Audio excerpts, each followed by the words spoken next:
Bonjour à tous, je me présente Hamoud Al-Islam, enseignant de physique-chimie à l'école 3K.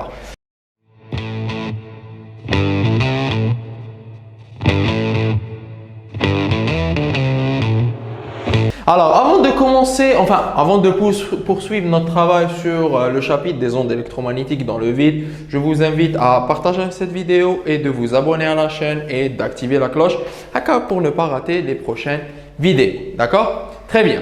Alors, dans les parties précédentes, enfin la vidéo 1, on a fait 4 trucs. Donc, on a commencé par les équations de Maxwell.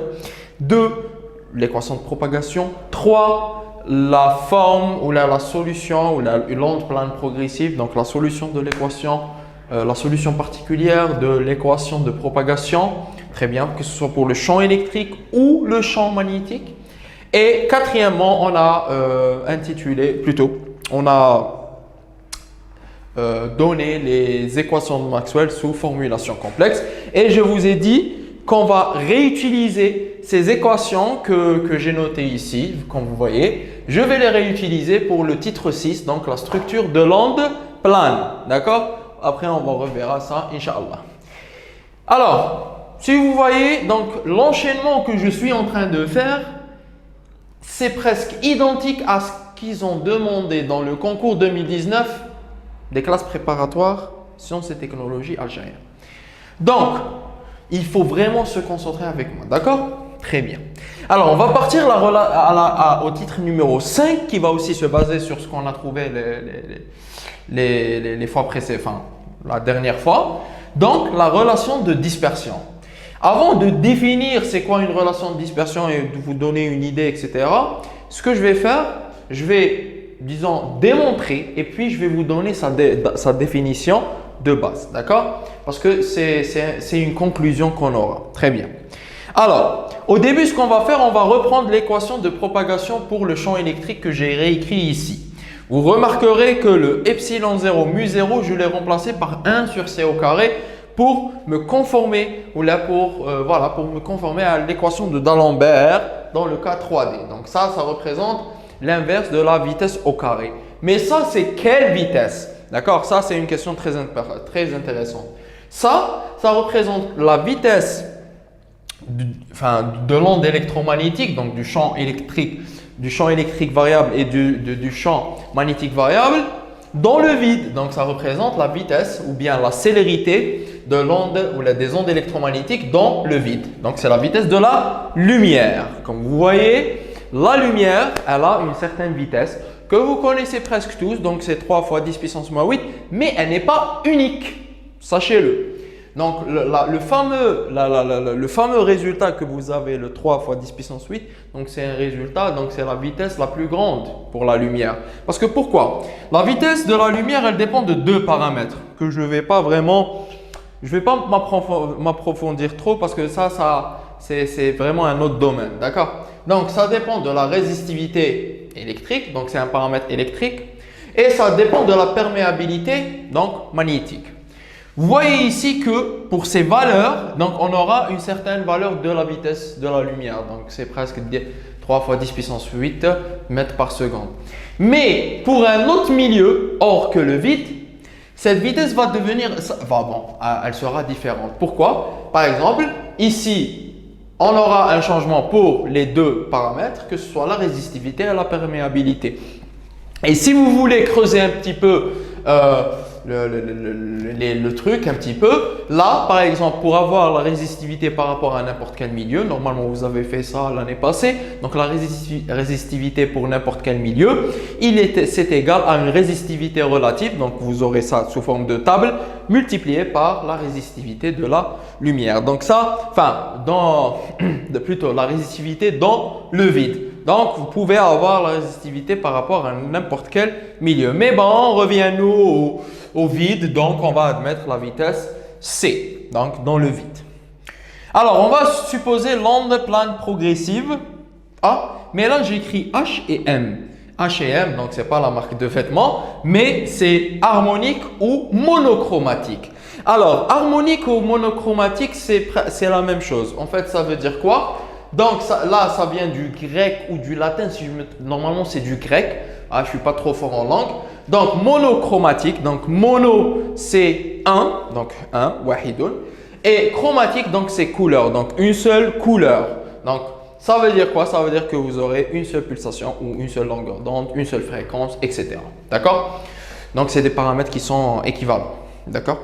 Très bien. Donc, si on prend en considération une onde plane progressive harmonique, en d'autres termes, c'est la solution qu'on a proposée. Donc, c'est la solution particulière qu'on a proposée dans le titre numéro 3 vidéo précédente. D'accord? Très bien. Alors, on va prendre cette solution et on va remplacer dans l'équation plus. Donc, dans l'équation de propagation.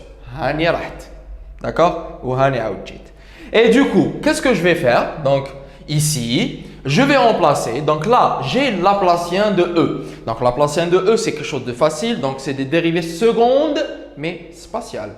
Donc, ce qu'il faut faire ici, il faut dériver 2 fois par rapport à l'espace. Donc, si j'avais exponentielle j oméga t moins kr, donc on aura moins jk la première fois, moins jk la deuxième fois. Donc, j'aurai moins k au carré multiplié par la même fonction parce que vous avez l'exponentielle.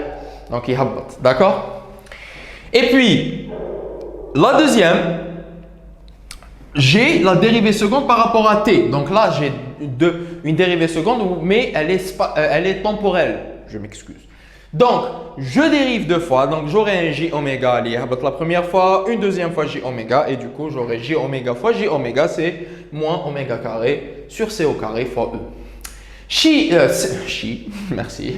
Si je prends le tout d'un seul côté, et voilà, je vais prendre E en facteur, vous allez voir que j'ai cette équation. Alors là, va venir la fameuse définition de la relation de dispersion. Alors, pour que l'onde plane progressive que j'ai supposée, solution particulière, soit exactement solution particulière de notre équation de propagation pour le champ électrique, il faut que cette équation soit satisfaite. Et pour que cette équation soit satisfaite, on ne peut pas mettre E égale à 0, champ nul. Donc, disons qu'il n'y a pas d'onde électromagnétique, ce n'est pas logique, le champ électrique nul. D'accord? Donc, la seule solution, ou bien le seul paramètre qu'on peut toucher ici, c'est cette partie. Donc, on va mettre k au carré égale à oméga carré sur c au carré. Et du coup, on va remarquer que k égale oméga sur c. Et donc, ça représente notre équation plutôt notre relation de dispersion. Et là, on va revenir au fait que on a ça, si seulement si, ou plutôt, ça, c'est solution. Donc, l'OPPH qu'on a défini dans le titre 3 est solution de cette équation, si seulement si. Donc, Ida wa faqat ida, donc juste une traduction.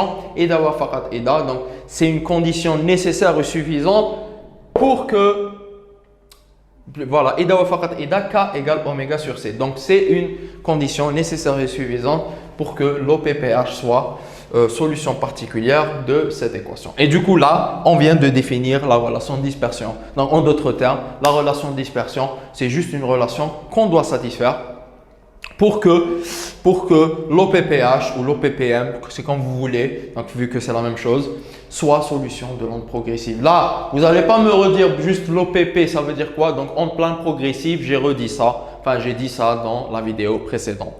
Maintenant, si vous avez bien compris ça, donc ça c'était aussi une question dans un concours, d'accord? Donc vous voyez, hein, ça... Donc, je vous conseille fortement de réviser ça pour le concours parce que c'est l'une des choses que les majoritairement le concours. D'accord? Alors, on va partir à un truc très important. Pour moi, c'est le truc le plus important. D'accord? La structure de l'onde plane. Alors, pour étudier la structure de l'onde plane, il faut revenir au titre des équations de Maxwell sous forme complexe. Alors, je les ai réécrites ici. Donc, ils sont ici. Donc, Maxwell-Gauss, Maxwell-Flux ou Thomson, Maxwell-Faraday et Maxwell-Ampère sous forme complexe. Alors, ça veut dire quoi la structure de l'onde plane, Monsieur Hamoutan? Tout simplement, la structure de l'onde plane. Donc, je vais essayer de vous répondre d'une manière live. Donc, malgré que j'enregistre cette vidéo, mais je vais vous répondre d'une manière live. C'est de la magie. Alors, c'est quoi cette structure? C'est simple. En fait, on va essayer de trouver une relation entre E, B et K. Donc, E, champ électrique, B, donc c'est le champ. Donc, on va admettre que c'est le champ magnétique, mais ouais, c'est l'induction magnétique. Voilà, des fois, on voit même dans les sujets de concours qu'ils notent champ magnétique. Mais bon. Et troisièmement, le K, donc le vecteur direction de propagation. Et du coup, faites pas attention à mes cheveux. Et du coup, ce qu'on va faire ici, on va essayer de trouver la relation entre ces trois et de trouver aussi d'un point de vue mathématique et aussi d'un point de vue géométrique. Donc, est-ce que c'est perpendiculaire, est-ce qu'il y a un certain angle, etc. Pour voir un petit peu comment ça marche. D'accord? Et voilà, on va utiliser ces équations que vous avez. Oh, très bien. Alors, on commence par l'équation numéro 1. Donc, c'est très simple, on va pas trop se casser la tête. Donc, de 1. Donc, là, le J va partir. Donc, vous aurez J scalaire K est égal à 0. Ben, là, le J1, désolé. J'ai fait une erreur, désolé. Donc, c'est K scalaire E égale à 0. Ah, j'avais le J dans la tête. Alors, K scalaire E égale à 0. Un produit scalaire, il est nul. Donc, vous connaissez le produit scalaire. Donc, c'est module de premier, enfin module de K fois module de E fois cosinus l'angle binôme. Et du coup, vu que c'est égal à 0, donc le cosinus est égal à 0. Et du coup, c'est logique qu'on a une orthogonalité. Donc, c'est perpendiculaire entre K et E. Donc, K est perpendiculaire sur E. Et du coup, là, je vais rappeler un truc très intéressant qu'on a vu les ondes dans les cordes vibrantes, c'est ça? On a vu que la perturbation, c'était selon l'axe Y, par exemple, et la direction de propagation, c'était selon X. Et du coup, là, on a dit que l'onde, elle était transversale, vu que la perturbation est perpendiculaire sur la direction de propagation. Et ici, on a la même chose. On voit que le champ électrique, il est perpendiculaire à la direction de propagation. Donc, c'est comme on a fait avec le déplacement U, que ce soit voilà, dans les cordes vibrantes, parce qu'on ne peut pas prendre par exemple les ondes acoustiques, parce que c'était quelque chose de longitudinal. Donc, on peut dire que le champ E est transversal. Donc, le champ E est transversal. Voilà. Donc, le champ électrique, voilà, on va dire la conclusion. Le champ électrique E est transversal. Alors, si vous avez compris ça, on va passer à la deuxième équation. Bon, les jeunes, là, je ne vais pas vous casser trop la tête. Ben, ça, c'est presque la même chose. Vous voyez que c'est la même chose. Mais dites-vous quelque chose, dites-vous un truc très important, que ça, c'est pas valable seulement dans le cadre des ondes électromagnétiques dans le vide.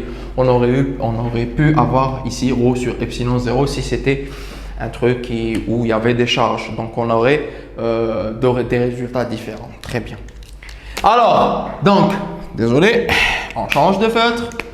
Feutre noir, K scalaire B est égal à 0. Et du coup, la même chose, K perpendiculaire à B. Et du coup, à partir de ça, on peut dire que le champ B est aussi transversal. Très simple, parce que c'est la même... on enlève le... Donc, c'est la même chose.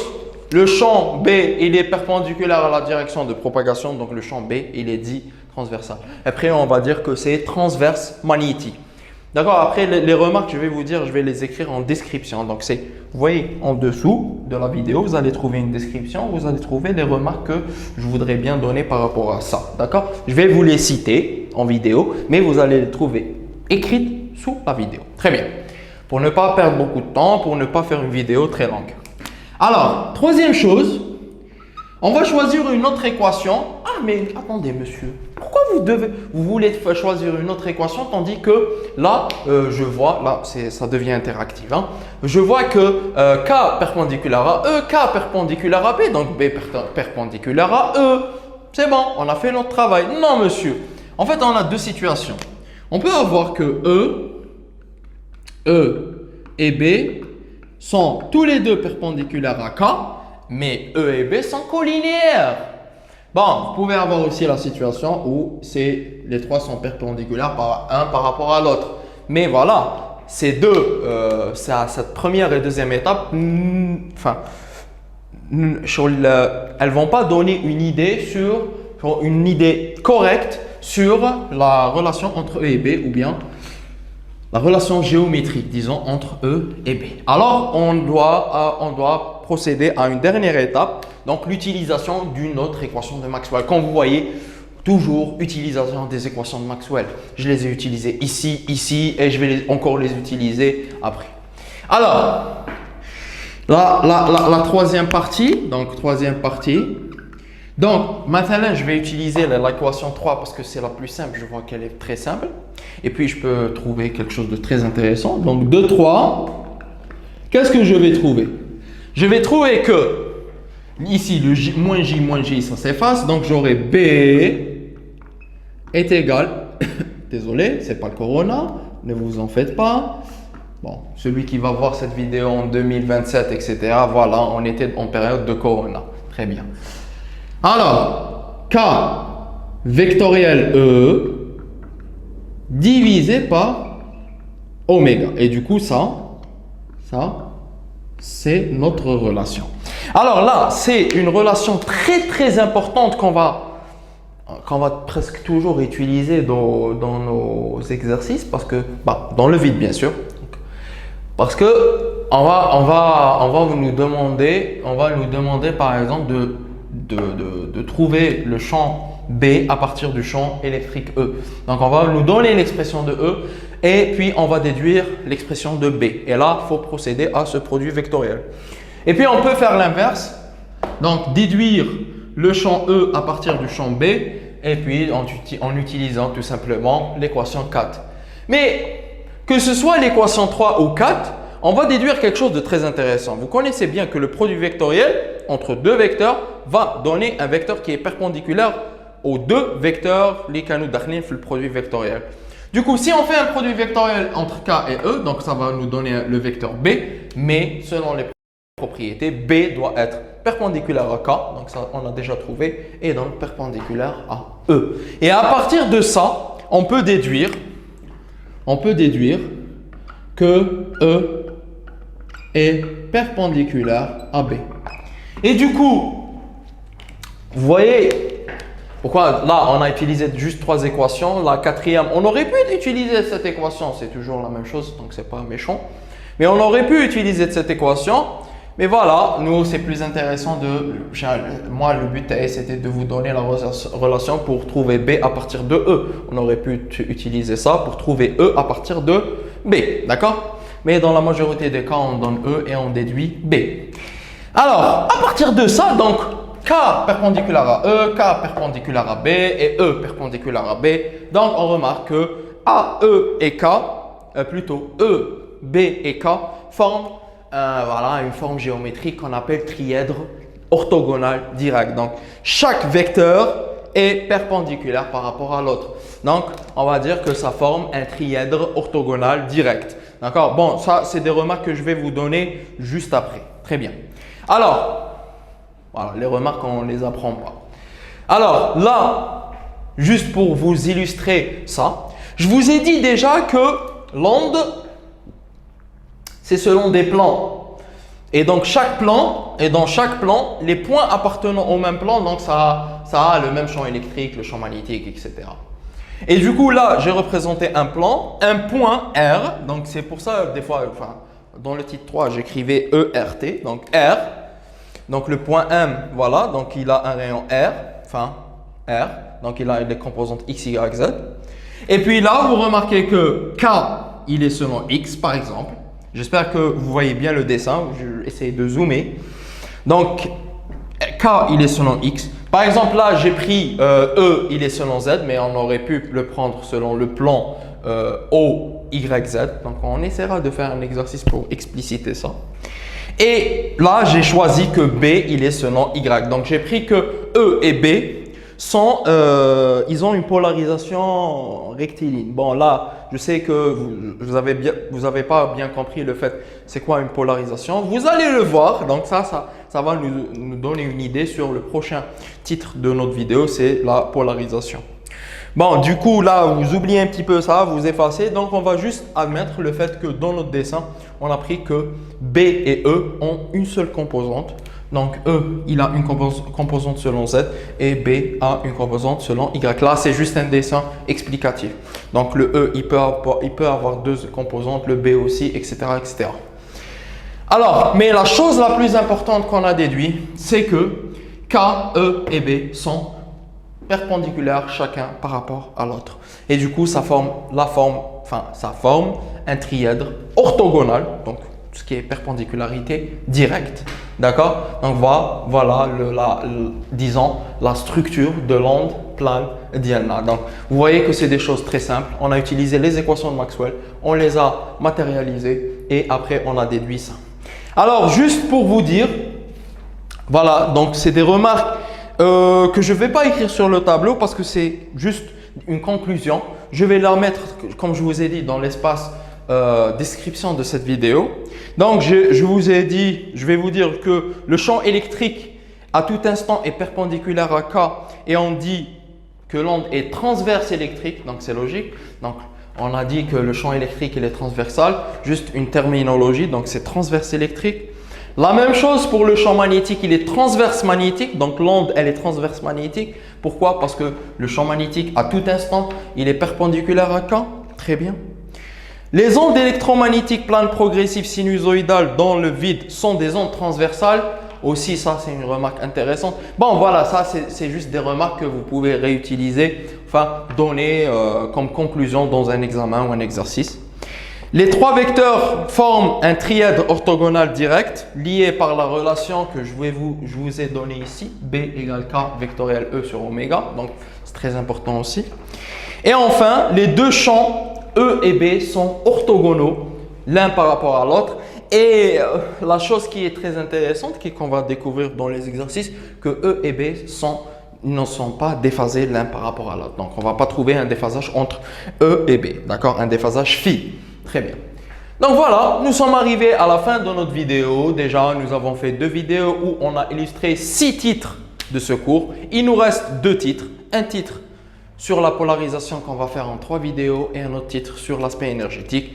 J'espère que vous avez apprécié cette vidéo. Partagez, abonnez-vous et si vous avez des questions, mettez votre question en espace commentaire et je vous remercie. À la prochaine fois.